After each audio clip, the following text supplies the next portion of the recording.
Topic हम लोग समझते हैं संक्रमण के लक्षण। मतलब कि अगर कोई व्यक्ति संक्रमित हो जाता है तो उसके शरीर में कौन कौन से ऐसे लक्षण हैं जो हमको दिखेंगे जिससे पता चलेगा कि वह व्यक्ति संक्रमित हो चुका है। तो ये जो संक्रमण के लक्षण हैं ये किसी पार्टिकुलर रोग की लक्षण नहीं है, ये हर तरह के रोग के संक्रमण में ये काम आएगा। किसी भी तरह का अगर बॉडी में संक्रमण हो रहा है, किसी भी तरह का इन्फेक्शन अगर बॉडी में हो रहा है तो उसके लक्षण लगभग समान रहते हैं।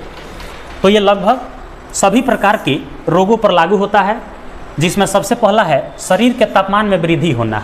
शरीर में किसी भी तरह का इन्फेक्शन अगर हो रहा है तो उसमें पहला लक्षण आपको ये दिखेगा कि शरीर के तापमान में वृद्धि होगा, शरीर का तापमान बढ़ जाएगा।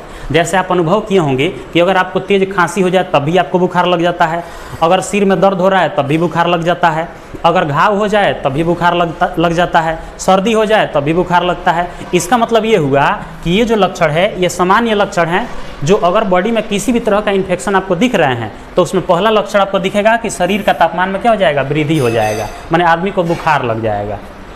दूसरा लक्षण है हृदय की गति में वृद्धि होना। मतलब हृदय की जो धड़कन है जो 1 मिनट में 72 बार धड़कता है सामान्य अवस्था में, लेकिन ये धीरे धीरे बढ़ जाएगा। जब संक्रमित व्यक्ति होगा तो उसका जो हृदय की गति है वो धीरे धीरे बढ़ जाएगा और 1 मिनट में जो 72 बार धड़क रहा था वो धीरे धीरे बढ़ते बढ़ते 74, 76, 78, 80, 85 तक पहुँच जाएगा। तो हृदय का जो धड़कने का गति है ये बढ़ जाएगा, ये दूसरा लक्षण है। तीसरा लक्षण है श्वसन दर में वृद्धि होना। मतलब सांस लेने की जो क्षमता है सामान्य अवस्था से थोड़ा तेज हो जाएगा, हम लोग जल्दी जल्दी सांस लेने लगेंगे, सांस फूलने लगेगा, दम फूलने लगेगा, ये लक्षण होता है संक्रमित होने के। तीसरा है जीभ का सूखना। जब कोई व्यक्ति संक्रमित होता है तो उसका जीभ क्या होता है, सूखने लगता है। जीभ पर जो नमी बना रहता है वो नमी धीरे धीरे सूखने लगता है, जिसके चलते उस व्यक्ति को हर चीज़ का स्वाद बढ़िया से नहीं आ पाता है और मुँह हमेशा सूखा हुआ महसूस होता है। तो ये जीभ का सूखना भी एक तरह का लक्षण है जो अगर कोई व्यक्ति संक्रमित है तो उसमें ये देखने को मिल सकते हैं।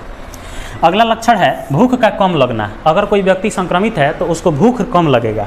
पहले जो व्यक्ति 3 टाइम खाना खाता था वो 1 टाइम ही खाएगा, वो भी 3-4 रोटी खाता था तो 1 रोटी 2 रोटी से ही काम चलाएगा। मतलब भूख की कमी हो जाएगी, भूख जल्दी से नहीं लाएगा। कब? जब अगर कोई व्यक्ति संक्रमित हो चुका है, संक्रमण के शिकार हैं तब। अगला लक्षण है पेशाब का गाढ़ा और पीला होना। मतलब कि अगर कोई व्यक्ति संक्रमित हो चुका है तो उसका जो पेशाब है वो गाढ़ा हो जाएगा और उसका कलर कैसा हो जाएगा, पीला हो जाएगा, जिससे ये पता चलेगा कि कोई ना कोई बॉडी में इन्फेक्शन हो रहा है। अगला लक्षण है श्वेत रक्त कोशिकाओं की संख्या में कमी आना।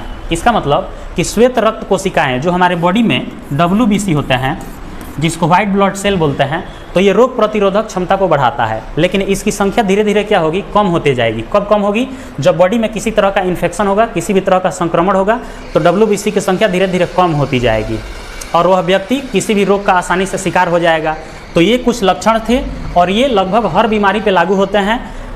ये सामान्य लक्षण हैं जो हर बीमारी पर लगभग लागू होते हैं। कोई भी संक्रमण अगर बॉडी में हो रहा है तो ये सामान्य लक्षण आपको देखने को मिल सकते हैं।